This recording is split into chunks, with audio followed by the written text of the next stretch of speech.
Car आप देख रहे हैं टोटल टीवी और आपके साथ मैं हूं आंचल कादियान। बुलेटिन की शुरुआत करते हैं। मुख्यमंत्री अरविंद केजरीवाल ने केंद्र सरकार के अध्यादेश के खिलाफ झारखंड के सीएम हेमंत सोरेन से रांची में मुलाकात कर समर्थन मांगा है। सीएम केजरीवाल ने क्या कुछ कहा है, आइए आपको सुनवाते हैं। हम पूरे किस तरह से दिल्ली के लोगों के साथ अभी पिछले महीने बहुत बड़ा अन्याय हुआ, दिल्ली के लोगों का बहुत बड़ा अपमान किया गया, उनके जनतांत्रिक हक छीन लिए गए। सुप्रीम कोर्ट ने बहुत क्रांतिकारी फैसला दिया। सुप्रीम कोर्ट ने कहा कि दिल्ली के लोग जो सरकार चुनते हैं, उस सरकार को काम करने के लिए सारी शक्तियां प्रदान की जा रही हैं। सुप्रीम कोर्ट ने सारी शक्तियां दिल्ली की सरकार को, दिल्ली एक यूनियन टेरिटरी माना जाता है, इसलिए समय समय पे मोदी सरकार ने हमसे बहुत सारी शक्तियां छीन ली थी।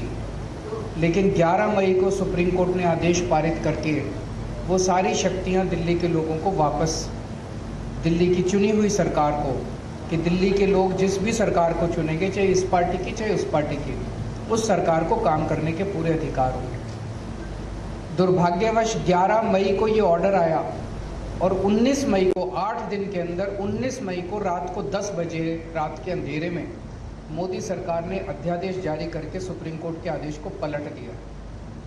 मोदी सरकार ने कहा कि नहीं, दिल्ली की सरकार को हम काम नहीं करने देंगे, दिल्ली वाले जो मर्जी सरकार चुने उसको हम काम नहीं करने देंगे, उसके पास काम करने के लिए कोई शक्तियाँ नहीं होंगी। ये तो एक तरह से दिल्ली के लोगों का अपमान है।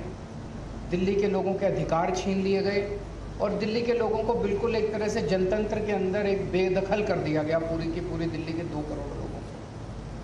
अब ये जो अध्यादेश जारी किया गया है, ये संसद में आएगा, संसद के मॉनसून सेशन में।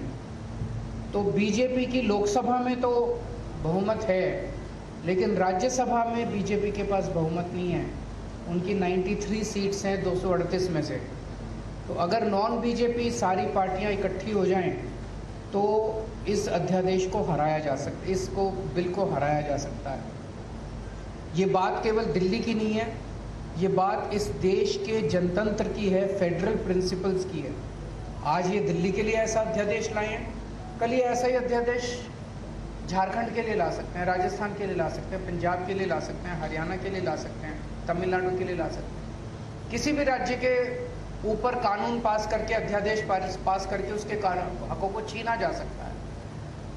ये तो एक तरह से देश की आज़ादी की बात है कि जनता सरकार चुनती है और सरकार के पास जनता के सपने पूरे करने के लिए, उनकी ज़रूरतों को पूरे करने के लिए सारे अधिकार होने चाहिए। ये एक तरह से संविधान के साथ छेड़छाड़ कर रहे हैं, संविधान के बेसिक मूल्यों के साथ छेड़छाड़ कर रहे हैं। हर हिंदुस्तानी का फर्ज है कि इस अध्यादेश का विरोध किया जाए। अभी हम पूरे देश भर में घूम रहे हैं और हमें सभी पार्टियों का बहुत अच्छा सहयोग मिला।